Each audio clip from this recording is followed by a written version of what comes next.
시청자 여러분 안녕하십니까. 지금부터 정권의 한보정론을 시작하겠습니다. 이제 12월 3일 새벽 1시가 넘었는데 말이죠. 자, 이번 시간에는요, 이제 김용 재판이 끝났고, 그 다음에 울산시장 선거 재판이 끝났습니다. 물론 뭐 30까지 가려면 아직도 멀었지만은 1심이 끝났는데 그 파장이 굉장히 큽니다. 우선요, 제일 크게 지금 영향을 받는 사람이 이제 이재명이가 되겠죠. 당연히 왜냐면 이거 뭐 피고인이나 피고인들이 전부 다 같은 사람들이잖아요. 대장동 일당들.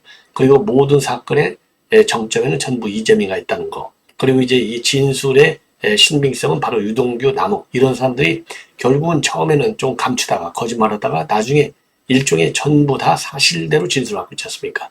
그리고 그러다 보니까 재판부가 말이죠. 유동규와 남욱의 이 발언을 신뢰하고 있어요.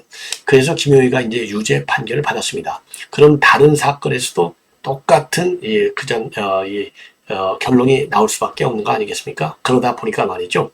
지금 이제 제일 떠오르는 사람들이 이제 몇 명이 있는데 그 중에 한 명이 바로 뭐냐? 지금 이제 새롭게 이제 거론되고 있는 사람 중에 한 사람은 바로 이제 권순일 전 대법관이 좀 떨고 있을 것이다. 왜? 권순일 대법관 재판 거래했잖아요. 누구하고? 김만배하고. 자, 그러니까 이제 권순일이가 떨고 김만배가 떠는 거예요. 왜냐? 김만배는 아직도 입을 안 열고 있어요. 김만배가 대척점에 서서 얘기를 하는 사람이 바로 유동규, 남욱, 정영학 회계사도 부분적으로는 좀 이제 바르게 얘기를 하고 있는 거죠. 사실에 가깝게. 자, 그러다 보니까 김만배, 그 다음에 권순일 재판 거래 의혹도 영향을 받을 수밖에 없다. 이런 지금 판단이 나오고 있고요. 그 다음에 이제 제일 떠는 것은 이제 결국 이재명입니다. 자, 그래서 이재명의 모든 재판, 그러니까 중앙지법 33부에서 하고 있는 김동연 판사가 하고 있는 대장동 사건, 뭐 위중교사가 끝난 거고요. 이미 이재명이 유죄로. 그래서 전 재판에서 이재명은 이제 유죄로 떨어질 것이다. 그리고 이거 다 합치면 뭐 본인도 이재명도 그랬잖아요. 50년이 넘는다고. 어마어마한 이 형량이 나올 수밖에 없는 이런 상황입니다. 자, 그래서요, 요 내용을 전해드리도록 하겠는데, 그만큼 이재명한테 되는 이 사법 리스크라고 하잖아요. 요게 어마어마하게 큰 거예요. 결정적 증거, 단서는 바로 뭐냐?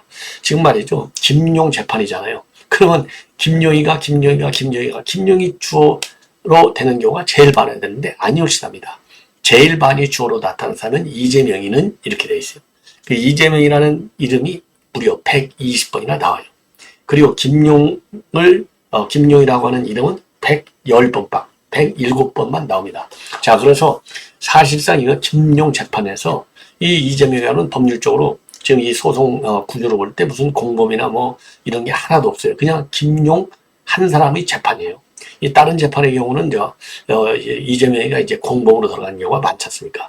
그럼에도 불구하고 120번이나 언급이 됐다 이겁니다. 자, 그래서 다른 재판에 미치는 영향이 크다는 겁니다. 예. 그래서 요 내용을 이제 집중적으로 먼저 말씀을 드리겠는데, 자, 이번 시간에는 이제 하나씩 아예 처음부터 여러분께 이제 말씀을 드리겠는데, 자, 그래서요, 120번이나 나온다. 이 얘기는 그만큼요, 이재명의 정적, 그리고 이재명의 유죄, 이것이 눈에 보인다는 것 아니겠습니까? 그만큼 연관성이 강하다는 거죠. 자, 그래서 이 법원이 인정한 사실에 따르면은요, 지금 이제 이 대장동 민간업자들이 2014년도에 이재명을 돕기 위해서 SNS에 우호적인 글을 쓰거나 또는 잘 아는 기자에게 상대 후보에 대해서 부정적 기사를 쓰도록 조정을 한 겁니다. 자, 그래서 선거 후에는요, 이 김용기가 화천대유의 대주주인 김만배하고 술자리를 갔는데 양측이 굉장히 유착한 과정도 상세히 드러나고 있습니다. 자, 그래서요, 재판부가 이번에 김용희가 유동규한테 받은 금품 대부분을 이재명을 위해서 썼다. 이런 점을 재판부가 분명히 하고 있어요. 그러니까 정치자금을 6억을 이제 받았잖아요. 유동규한테. 그런데 이재명의 경선 준비와 같은 공적 정치 활동을 위한 비용으로 상당한 돈이 소비된 것으로 보인다. 이렇게 이제 판결문에 나와 있고요. 그리고 20대 대선과 관련한 공식 예비 경선 후보자 등록일인 2021년도 6월 이전부터 여의도를 비롯한 주변 두 곳에 이 사무실을 임차해서 쓰고 있었다. 자, 그래서 이 김용희는요, 사무실 임차하고 이 사용과 관련된 비용을 모른다고 말하고 있지만은 사무실이 아무 대가 없이 제공됐다고 볼 정황은 전혀 없다. 이렇게 보고 있습니다. 그리고요, 무죄 판단을 내린 뇌물 1억 원에 대해서도요, 이 재판부는요, 뇌물이 아니라 이재명의 성남시장 이 재선 선거를 돕기 위한 정치 자금으로 규정하고 있어요. 그래서 결국은 유죄가 선고된 정치 자금 6억 원에 더해서 뇌물 1억 원까지 모두 이재명을 위한 정치 자금으로 보고 있습니다. 그러니까 이재명의 이름이 120번이나 더 나오는 거예요. 참 이게 기가 막힌 거 아니겠습니까? 그리고 이 대장동 사업의 최종 결정권자는 이재명이라는 점도 분명히 시사하고 있어요. 뭐라고? 자, 김용은 시의원으로서 직무를 담당하면서 일단은 대가성이 존재하는 금품을 받긴 했다. 그럼에도 불구하고 이 개발 사업의 인허가와 관련된 직접적 업무는 성남도시개발공사하고 성남시에서 결정해 추진한 것이기 때문에 그 인허가 과정에 직접적인 권한을 가지고 개입하거나 결정할 수 있었던 것은 아니다. 예. 그래서 이 얘기는요, 대장동 사업과 관련된 최종 결정권자가 당시 시장이었던 이재명이다. 그러니까 이제 모든 죄는 이재명이가 책임져야 된다라고 하는 검찰의 주장을 사실상 수긍한 거예요. 자, 그리고요, 또 하나 이제 이 정영학 녹취록의 신빙성도 재판부가 인정을 하고 있습니다. 이 녹취록은요, 이 정영학 회계사가 김만배라든가 남욱 유동규와 나눈 대화를 정리한 거잖아요. 그런데 재판부는 말이죠, 김만배는 자신 녹취록에서 했던 다수의 발언이 허언이라고 주장을 하고 있는데 정영학 회계사의 녹음 사실을 인지하지 못한 채 한 발언이고, 그리고 장기간에 걸쳐 같은 취지의 맥락 안에 발언이 반복됐고, 그리고 다소의 과장이나 거짓이 섞여 있을지언정 단순히 허언이라고 치부할 수는 없어 보인다. 이렇게 해서 이 녹취록도 대부분 이 법적 증거로 인정을 했습니다. 자, 그래서요, 이번 1심 재판 결과가 지금 제가 쭉 분석해 드리는 걸로 볼 때 대장동 의혹 관련 재판과 검찰 수사에 상당한 영향을 줄 것이다. 그래서 이 428억, 이게 이제 이재명 거다. 이것도 결국은 유죄로 판결될 가능성이 굉장히 크다는 거죠. 왜? 첫째로는 정영학 녹취록에 나오죠. 그 다음에 유동규, 남욱, 이런 사람들이 그거는 이재명이가, 이거는 김만배가 이재명일 거라 라고 얘기하는 소리를 들었다는 거 아니겠습니까? 요런 내용도 검찰 진술에서 전부 다 밝혀진 내용이잖아요. 그래서 정점에 있는 이재명, 120번이나 나오는 이재명이가 중벌에 처해질 가능성을 굉장히 강하게 시사하고 있는 겁니다. 자, 그래서 지금 덜덜 떨고 있다고 볼 수밖에 없고요. 그 다음에 이제 또 하나, 이제 김만배, 그 다음에 이제 남욱의 진술도 지금 인정을 하고 있어요. 이미 여러분께도 이미 말씀을 드렸잖아요. 남욱의 진술도 상당한 신뢰성이 있는 것으로 보는데, 남욱이가 말이죠, 이 지난 3월 재판에서는 뭐라고 했느냐, 김영희가 2021년도 2월에 유동규로부터 현금을 받아갔는데 그 돈을 마련한 게 김만배라는 취지로 증언을 했습니다.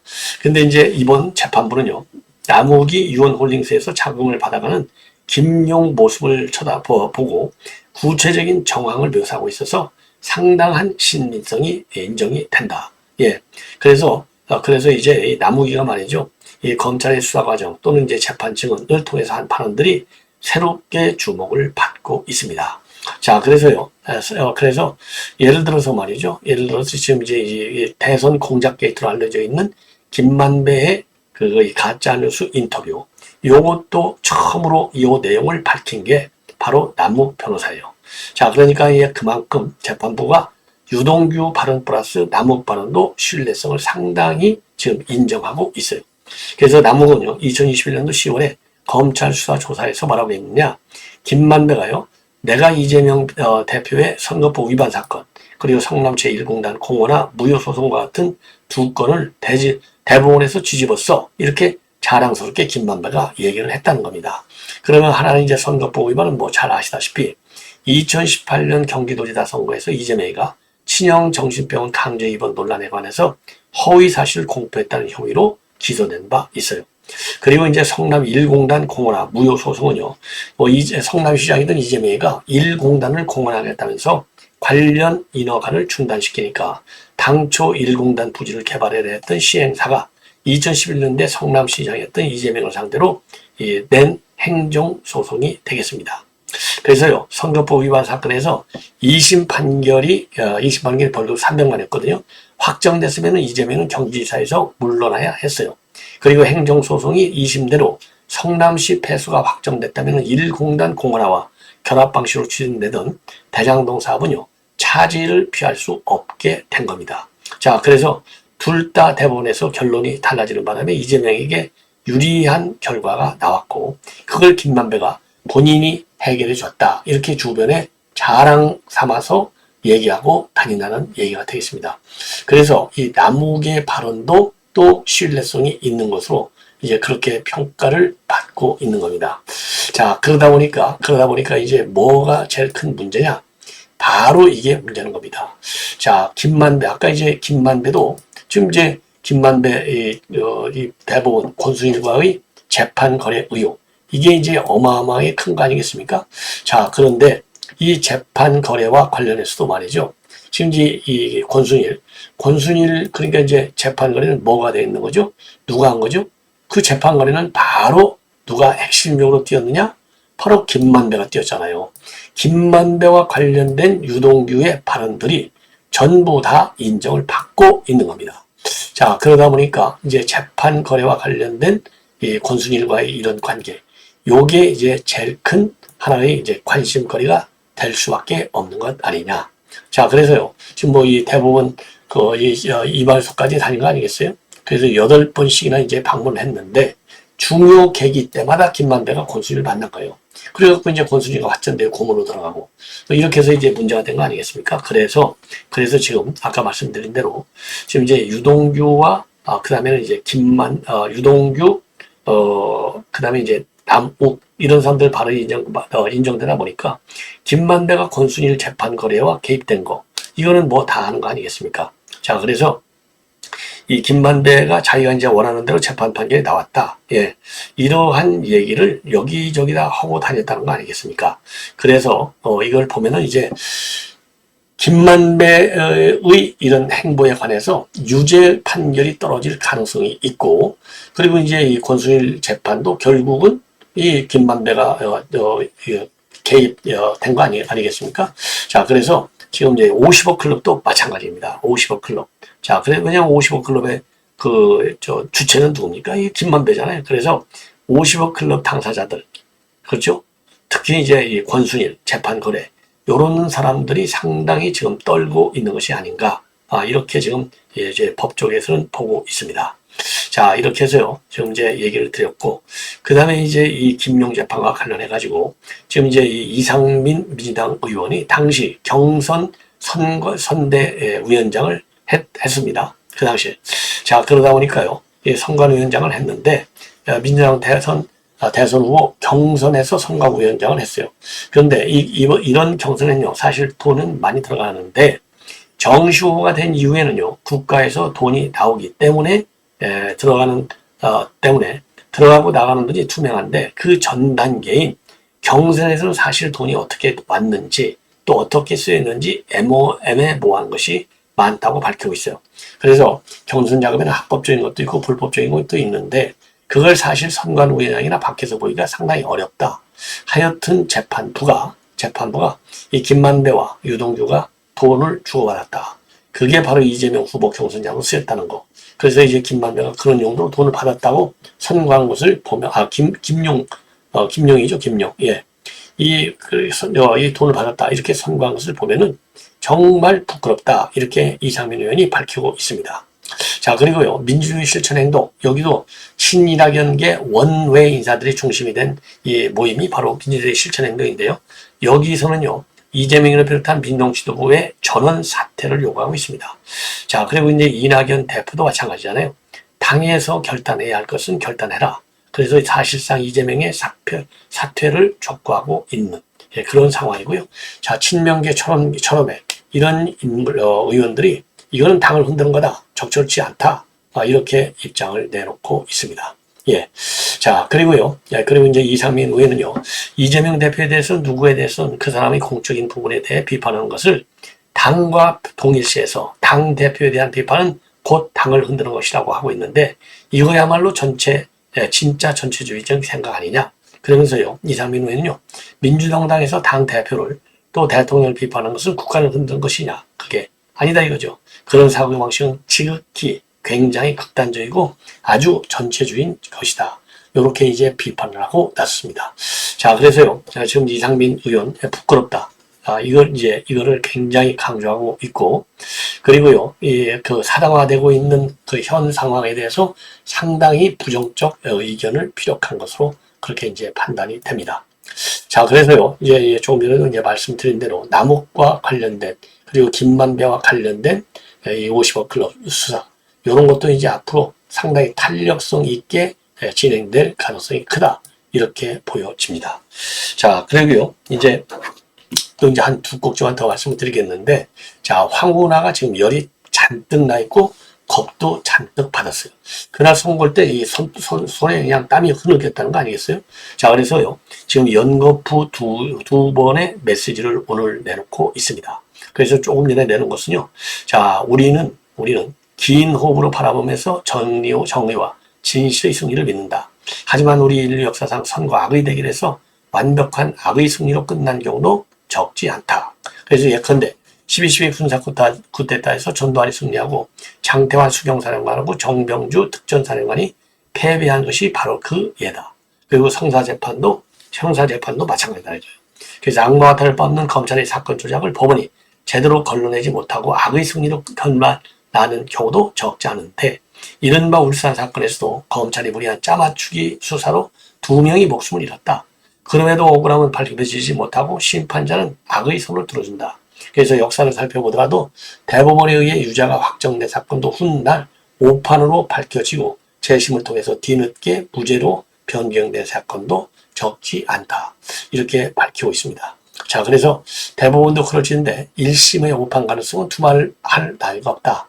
1심의 오판을 바로잡으려고 3심자가 보장되는 거 아니냐. 그리고요, 1심 판결을 두고서 확정된 판결인 양 전직 대통령을 향한 정치적 공격의 소재로 삼는 것은 저급한 정치 수준을 그대로 드러내는 한심하고 부끄러운 일이다. 자, 이렇게 지금 잔뜩 열이 받쳐 있어요. 그리고 또 하나는요, 제목이 살아서 돌아온 자입니다. 그래서요, 이 박노해 시인의 시를 인용하고 있어요. 자, 그래서 검사의 나라에서 검찰 권력과 맞서 싸우는 길을 선택한다는 것은 견디기 어려운 혹독한 고난의 기름을 지금 이제 각오해야 되겠다. 그러면서요, 가시면류관을 쓰고 채찍을 맞아가면서 십자가를 메고 가시밭길을 걷는 것과 같다. 그러나 그들의 뜻대로 되지는 않을 것이고 반드시 살아남겠다. 이렇게 다지고 있습니다. 그러면서요, 이 박노해 시인의 살아서 돌아온 자, 이런 제목의 시를 갖다가 인용하고 있어요. 그래서 한번 참고적으로 박노해 아주 유명한 시니까, 진실은 나고 사과나무와 같이 진실에 무르익는 시간이 있다.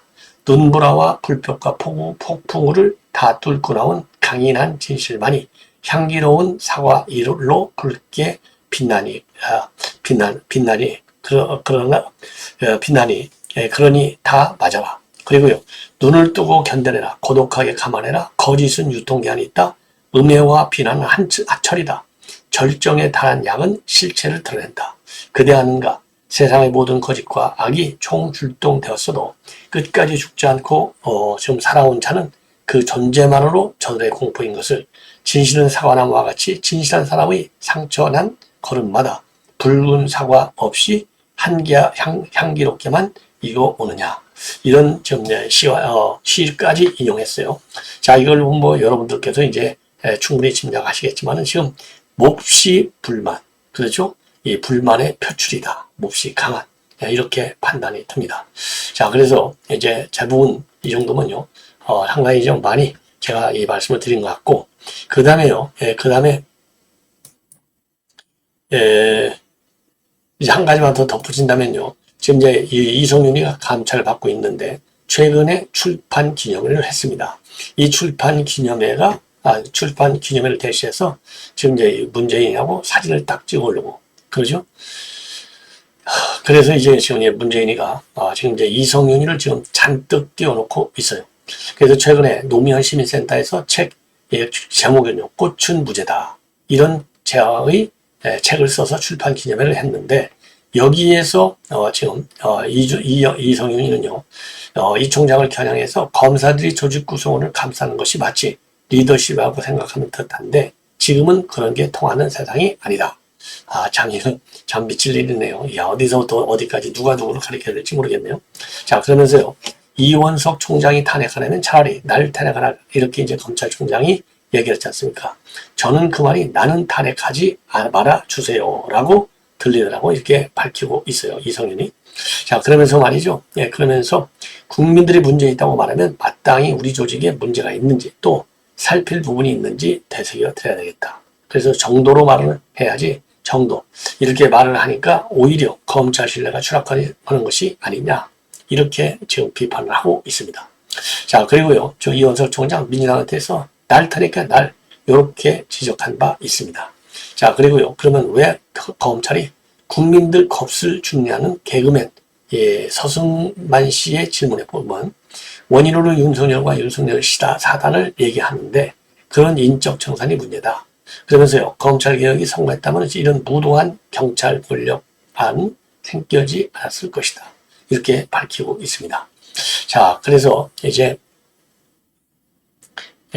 지금 이성윤이 이 출판 기념화 관련해서 이제 이런 입장을 내놓고요. 향후 계획과 관련해서는요, 5건의 수사 재판 징계를 받고 있는데, 있는 거를 마무리 잘해서 다른 것을 할 수는 없다. 공무원으로서 맡은 본분을 하도록 하겠다라고, 지금 이제 밝히고 있어요. 어쨌든 간에 전반적으로 흐름을 보면은, 출마 가능성을 굉장히 높이 지금 보고 있는 겁니다. 자, 그래서 이제 출마, 이 북콘서트까지 하면 출마가 사실상 다 결정된 것이 아닌가, 이렇게 생각이 드네요. 자, 그래서 이제 남욱의 이 발언 내용, 일종의 이제 우리가 이제 자폭이라고 하지 않습니까? 예, 요거를 전해 드렸습니다. 자, 그러면은요, 지금 이제 조금 전에 말씀을 드린 대로, 지금 이제 이 황운하가 2번씩이나, 이렇게 얘기를 하고 있는데 참 기가 막히네요. 자, 그래서 제가 조금 이제 아까 말씀을 드린 대로 지금 이제 박노해 시인권은 다 이제 설명을 해드렸고요. 그리고 이제 3심제 보장된다는 것도 제가 말씀드렸는데 이게 하나는요. 그러니까 이제 이번에 이제 유죄 판결을 받았는데 이걸 가지고 내가 최종적으로 대법원에서 유죄가 나온다. 그래서 범인화 시키지 말라는 거예요. 왜냐? 내년에 대전 중구치에서 또 나와야 되잖아요. 근데 요게 영향을 줄 가능성이 있으니까 벌써부터 딱 오리발 작전. 3심까지 가야 되는데 지금 무슨 소리야? 이걸로 내가 죄졌다고 확정할 수 없어. 요런 지금 부인하는 성명을 내는 거나 마찬가지입니다. 자, 시청자 여러분 이렇게 해서 오늘 심야방송 모두 마치도록 하겠습니다. 편안히 주무시기 바랍니다. 대단히 고맙습니다.